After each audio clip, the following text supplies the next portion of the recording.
Onko tämä yksi parhaimmista sähköpotkulaudoista noin 500 euron hintaluokassa?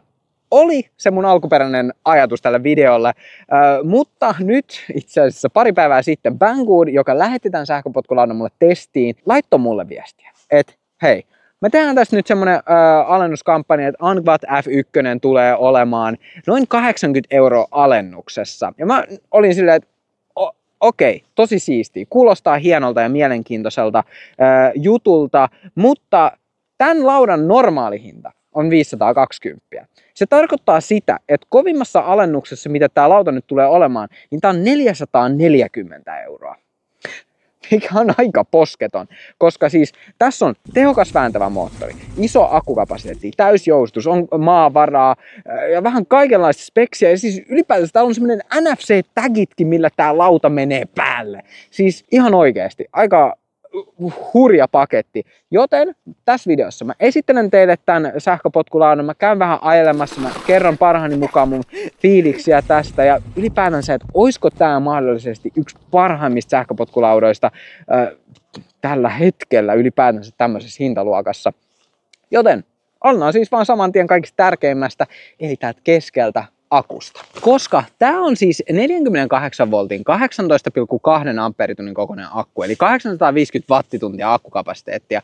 Ja mä sanoisin silleen, että jos sä mietit sitä toimintasädettä, niin kaupunkiajossa 25 kilometriä tunnissa, niin musta tuntuu, että sä saat tällä varmaan jopa ehkä 70 kilometriä. Jotkut on raportoinut, että mä saanut enemmänkin, mutta musta tuntuu, että tavallaan turvallinen, mitä mä voisin lähteä sanoa, niin on varmaan 50-70 kilometriä. Ja nimenomaan sitä kovempaa sä ajat, sitä enemmän kiihdytyksiä sä teet, niin sen nopeammin se akku tulee tyhjenemään. Mutta joka tapauksessa sä tuut todennäköisesti saamaan ihan helposti yli 40 kilometriä aika nopeillakin kiihdytyksillä olevaa ajoa. Ja jos sä ajat tällä rajoittamattomana, niin silloin tää kulkee aika kovaa, mutta myös silloin tää akku tulee hupenemaan merkittävästi nopeammin. Mutta pitkienkin matkojen taitto on yllättävänkin mukava. Niin, tässä on onneksi vakionopeuden säädin, eli pidä hetki kaasua pohjassa tai siinä asennossa, mihin sä haluat, kuinka kovaa sä haluat ajaa. Sitten tonne tosiaan syttyy toi vakionopeuden säädin merkki. Ja sitten voit päästä siitä kaasusta irti ja voila, sä kuljet ilman, että sun tarvii tehdä mitään. Ja se, miten sä saat sen pois, niin on joko painamalla kaasua tai sitten jarrua nimenomaan. Ja tää on tosi hyvä nimenomaan, jos sä ajat pidempiä matkoja, koska en mä tiedä. Se on oikeesti, että peukalo tulee kyllä kipeäksi ehdottomasti siinä, että jos sä oot pitkiä aikoja tälleen tai yrität sitten jotenkin kompensoida sitä, niin toi on, mä tykkään tosta ominaisuudesta tosi paljon. Mä käytän sitä hyvin paljon. No, pitkien ajojen jälkeen kuitenkin tätä pitää ladata jossain vaiheessa. Onneksi täältä löytyy latausportti. No, kaikista laudoista löytyy, mutta joka tapauksessa tää latausportti on nimeltään GX16-3. Mä en itse siitä niin oikein tykkää, koska mun mielestä se on vähän riski. Kun siinä on tavallaan ne kaikki anturit on vähän törröttää sieltä silleen, niin siinä on pieni riski, mutta on riski kuitenkin, että periaatteessa siitä voi tulla oikosulku tai joku sähköisku, jos sä tunnet vaikka märän sormen sinne. Mutta älä tee niin, tyhmä idea. No, joka tapauksessa tässä tulee mukana vakiona 2 amperin laturi, mikä on hidas, koska se tarkoittaa sitä, että tämän latauksessa menee tyhjästä täyteen noin 9 tuntia. Ja mä en itse ainakaan jaksaisi odottaa niin kauan, joten mä ostaisin itse tähän tehokkaamman laturin. Esimerkiksi vaikka joku 5 amperin laturi, niin silloin tämä latausaika tippuisi siitä 9 tunnista noin vähän alle 4 tuntiin, joten se olisi mun mielestä paljon parempi, mutta jos sä et vaikka käytä lautaa niin paljon, niin sit se on ehkä ihan ok. Mut joo, puhutaan seuraavaksi moottorista, koska se on aikamoinen tehopakkaus. Tähän moottoriin itse asiassa liittyy vähän hassu juttu. Nimittäin siis joka paikassa tuolla rungossa ja nettisivuilla, manuaalissa, kaikissa lukee, että tämä moottori olisi noin 1000 wattia piikkitehoa. Mutta mä tiedän faktana, että se ei pidä paikkansa, koska täällä on kuitenkin 29 ampeerin moottorinohjain. Ja siis se tarkoittaa sitä, että täyteen ladattuna tämä periaatteessa antaa siis noin 1500 wattia piikkitehoa tänne moottorille. Eli silloin se ei voi olla 1000 wattia piikkitehoa.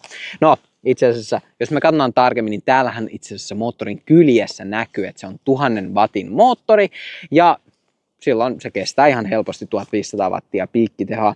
Ja oikeesti, mä en tiedä onko mun mennyt vaan vähän pitkään niin kuin tämmöisistä laudoista vai mitä, mutta tää tuntui todella vääntävältä. Siis mua hämmensi se, että 40 kilometristä tunnista niin kuin ylöspäin, niin tää silti edelleen tuntuu vääntävän. Ja varsinkin niin kuin 30 ylöspäin, niin aika hurjaa. Joten tässä on vähän niitä mun fiilistelyitä lisää.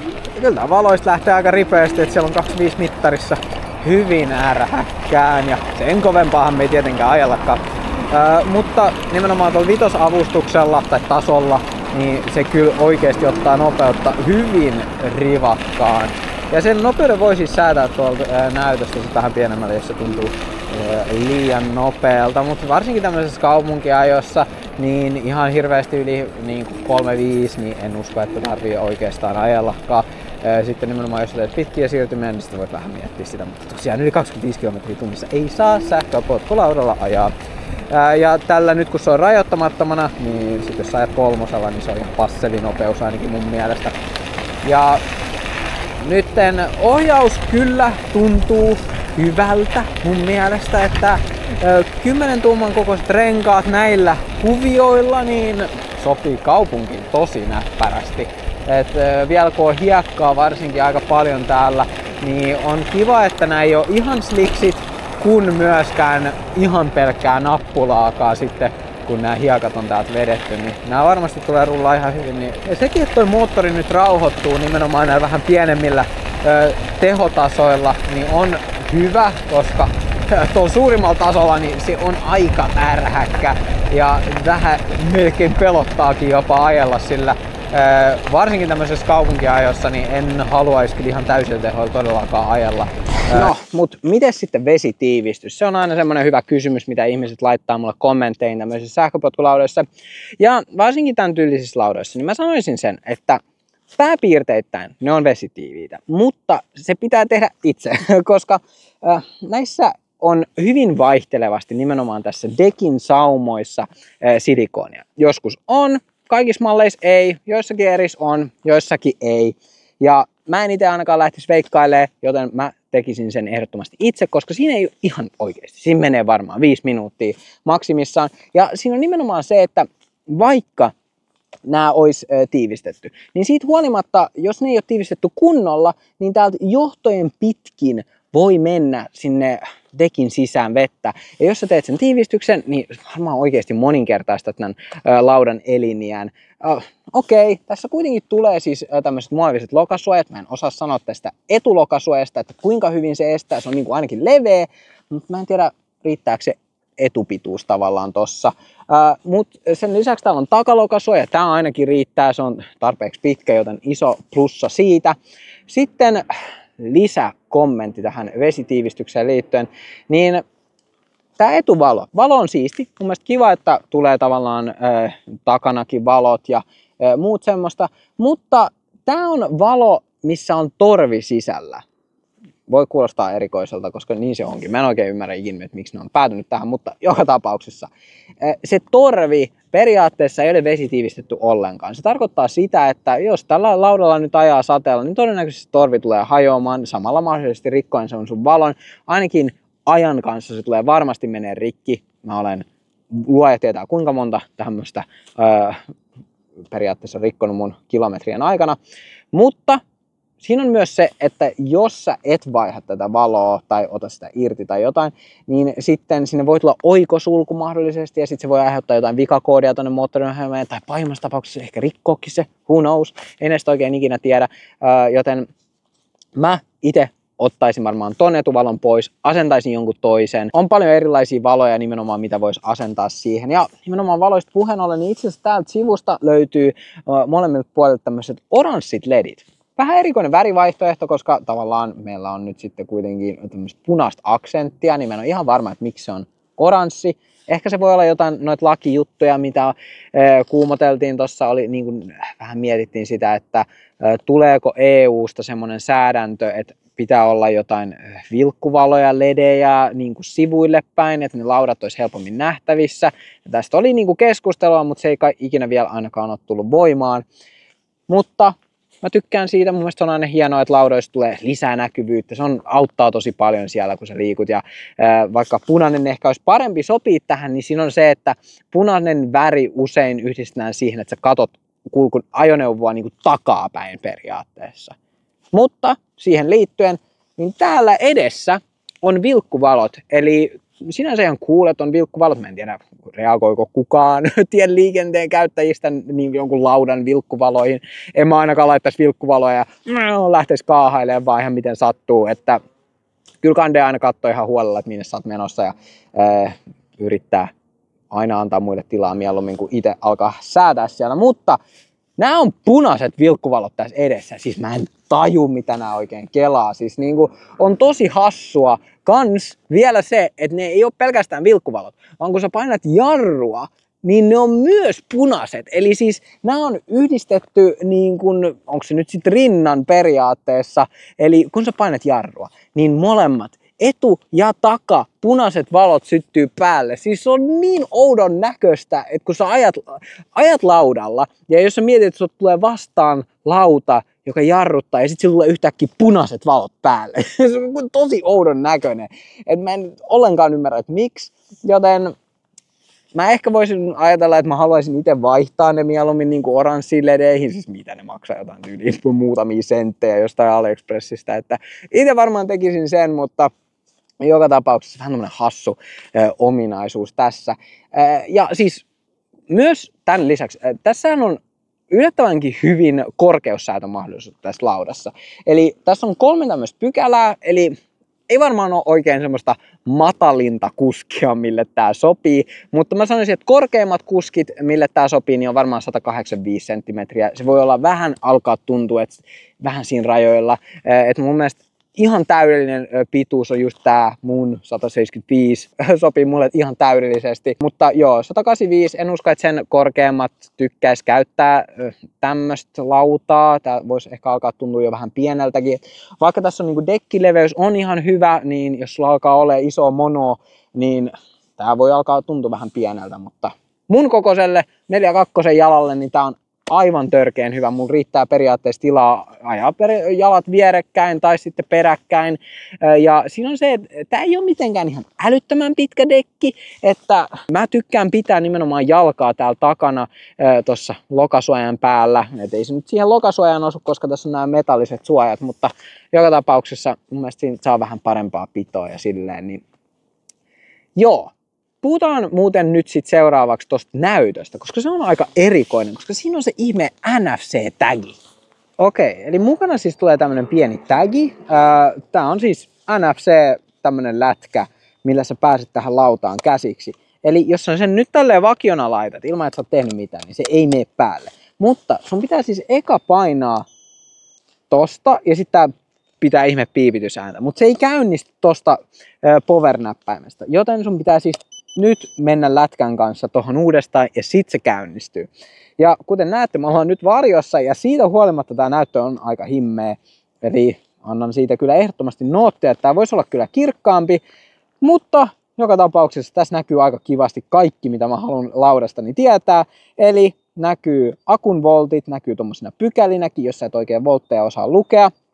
Suosittelen opettelemaan ne sitten tarkemmin. Sitten näkyy mikä avustustaso sulla on päällä tai tehotaso. Ja sitten näkyy kokonaiskilometrimäärät ja nimenomaan riippuu vähän, että mitä sä haluat siihen laittaa, että onko kokonaiskilometrimäärä vai matkamäärä. Ja toi matkamittari nimenomaan nollaantuu joka kerta, kun sä käynnistät tämän laudan. Ja sitten tuossa keskellä näkyy isosti kilometriä tunnissa. Näyttää 150 kilometrin tunnissa asti. Eli aika uskalias tää lauta on, mutta tosiaan tälleen vakiona, niin ei tää nyt ihan hirveästi yli, mä näytän teille, laitetaan 5 päälle, niin kyllä se aika kovaa kuitenkin menee. 6-7 näyttää tosta menevän, että kyllä se aika rivakkaan kulkee, mutta tosiaan se on niin sanottu no load, eli ei oikeasti merkitse yhtään mitään. Mutta joka tapauksessa täältä sitten kans löytyy peukalokaasu, mistä mä tykkään ehdottomasti eniten. Ja sit kun sä haluat tosiaan sammuttaa tän, niin sit sä vaan painat tosta. Eli hyvinkin simppeli. Eli sit se sammuu tavallaan kokonaan, ja jos sä haluat sen taas laittaa päälle, niin sit se menee noin. Mutta sama juttu, se et voi niinku sammuttaa sitä lautaa tavallaan tosta näppäimestä, mikä on silleen vähän hassua, mutta joka tapauksessa lätkällä se onnistuu helposti. Pidän nää tallessa, koska silloin viimeksi kun mulla oli se yksi lauta testissä, niin mä hukkasin saman tien yhden näistä, joten laita heti vaikka avaimiin kiinni. Joo, kyllä tää ehdottomasti kaupungissa on tosi mukava ajella, että toi joustus tuntuu ottavan niinku noit iskuja aika hyvin vastaan, että mä ehkä toivoisin kyllä, että se olisi aavistuksen verran pehmeämpi. Et mä toki painan 70 kilogrammaa, niin joo, se on varmaan enemmän ehkä sit suunniteltu siihen, että tää varmasti kans sopii myös 120 kilogrammaisille kuskeille, mikä on nimenomaan tän sähköpotkulaudan maksimikantokapasiteetti. Et järkevän puoleinen jousitus, mutta se ottaa pahimmat iskut vastaan, ei kaikki noita pienimpiä, mutta se on semmoinen kompromissi, minkä mä kyllä ehkä oletinkin tämän tyyliseltä jousitukselta. Että tässä on niinku vähän matalempi kanttarikivitys, niin okei. On se ihan... Kyllä se, toi takajousitus on ehdottomasti pehmeämpi. Et kyllä se niinku...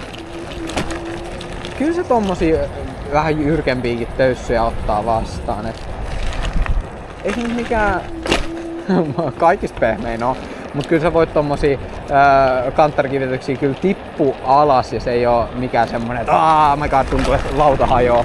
Et joo. Tippu vaan silleen kunnolla alas, äläkä niinku nokka edellä periaatteessa.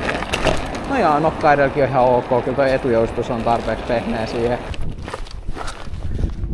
Se on kyllä kiva, kun on maavaraa, niin täältähän se oikeesti niinku tää, no, vähän enemmän metsäskin ajelee. Eikä tää on niin moksiskaan näistä isommista kivistä. Vaikka ei teitä nyt mikään nappularenkaat silleen oo, että ei tää nyt ihan tänne ole tarkoitettu. Mutta kyllä tää loppujen lopuksi tämmöselläkin metsäpolulla menee, koska joku kuitenkin sitä tulee kysymään, että mites metsässä menee. En mä tiedä, ootteko te ikinä ajanut sähköpotkulaudalla metsäreittejä tai tämmösiä hiekkapolkuja, niin se on noin pienet renkaat, ei kyllä ole ihan tämmöiseen maastoon ja menoon tarkoitettu. Ja täällä on edelleen jäätä jäljellä, niin ei ihan pääse ajelle.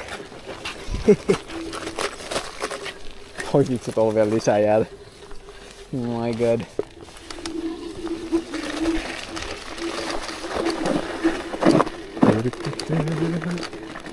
Jäällä sähköpotkulaudalla. Oh my god. Eteenpäin. Mene. Mut joo, tämmöisessä maastomäessä, missä ei niinku tavallaan saa enää niinku... Tiiäks, jossain se... jossain vaiheessa vääntö. Oh my god. Joo. Niin. Jossain vaiheessa se pienenkin moottorin vääntö tulee vastaan. Tämmöisessä maastossa, niin kun tulee tavallaan tommosia vähän jyrkempiä mäkiä yhtäkkiä, niin kun ei saa tavallaan sitä vauhtia otettua ennen sitä, niin kyllä se sit vauhti hyytyy aika nopeasti. Mut semmosessa poluilla kyllä täällä voi ajella. Kyllä tää tommosesta selvii just. Mut en mä tätä maastoa suosittele. Jarrut on noin 140 mm mekaaniset jarrut. No, se on aika lailla mitä mä tämmöiseltä laudalta oletankin. Ja jarrutusteho on silleen hyvä, että mä nyt uskalla ihan pohjaa vetää, kun täällä on hiekkaa, niin lähtee pito alta. Mut ne riittää kyllä tämän painoiseen lautaan vallan mainiosti, et ei mulla siihen oikein ole mitään moitittavaa. Ja siis siinä samaan aikaan kun sä painat jarruista, niin aktivoituu toi regen jarru, eli se periaatteessa varastoi tonne akkuun pikkasen lisää tavallaan sitä jarrutusenergiaa. No, ei sillä nyt hirveästi toimintatervettä saa mitäkään, se on jotain kaupunkia, jossa 5% jotain sinne päin, mutta ei, kaikki on kotiin päin. Ehkä sillä voi just jollakin pitkällä reissulla päästä extra mailit vielä sitten siihen loppuun. Okei, mitä enemmän mä tän laudalla ajan, niin sen kivemmaksi tää muuttuu. Siis vitsi, mulla on ollut oikeesti ikävä tämmösiä sähköpotkulautoja. Mä mietin vaan, että toi hinta on kyllä hurja. Tän kokoisella akulla, niin oikeesti mä pääsen kyllä niinku kaupungissa ajaa useita päiviä ihan perusajoa, eikä mulla tarvii miettiä latausta ollenkaan. Se pelkästään jo tarkoittaa tavallaan sitäkin, että kun tulee vähemmän niitä lataussyklejä, niin se akkukin todennäköisesti tulee kestämään pidempään. Mikä on vielä entistä hyvempi asia. Osaan puhua suomea silleen, mut oikeesti. Muista vaan tuntuu niin hassulta, että laudat on edelleen laskenut hintoja. Mielestäni se on jotenkin ihan käsittämätöntä. Mutta valitettavasti mulla on vähän huonoja uutisia teille. Nimittäin tää lauta painaa 2 kilogrammaa enemmän kuin se raja, että voisi ajaa ilman tieliikennevakuutusta. Mä en tiedä, että saisiko tästä mahdollisesti ehkä riisuttua 2 kilogrammaa, mutta tulee niinku mieleen toi takalokasuojen pidike, kiinnitysmekanismi tuntuu aika painavalta. Sitten tavallaan toi ohjaustanko ylipäätänsä ja tää putki kans tossa, niin mä en tiedä, että olisiko siinä 2 kilogrammaa, saisiko sen leikattua siitä pois, koska sitten ei tarvisi nimenomaan sitä tieliikennevakuutusta ja se olisi tosi iso etu tälle laudalle. Mutta valitettavasti tämmöisenään se kyllä tarvitsee sen. Mutta jos mä mietin ylipäätänsä, millainen tää lauta nyt on tähän hintaan, niin kyllä tää vaikuttaa aika hurjalta paketilta.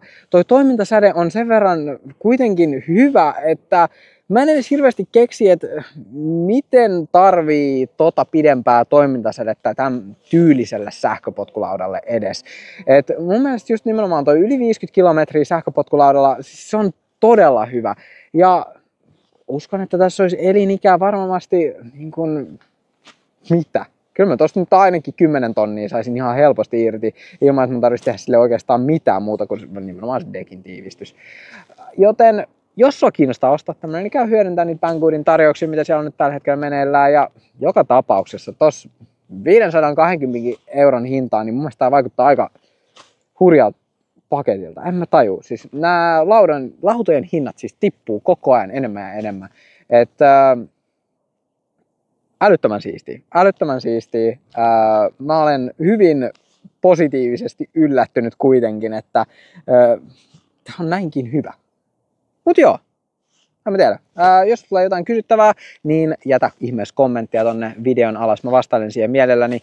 Tai sitten liity sinne mun Discord-ryhmään ja sinne löytyy linkki nimenomaan tuolta videon kuvauksesta. Siellä on paljon ammattitaitoisia tyyppejä, jotka tietää sähköpotkulaudoista, sähköpyöristä ja kaikista muistakin sähköhärveleistä sitten enemmän, niin voidaan antaa siellä sitten vinkkejä. Mutta ei mulla muuta tällä videolla. Turvallisia kilometrejä ja nähdään seuraavalla videolla. Ciao moro!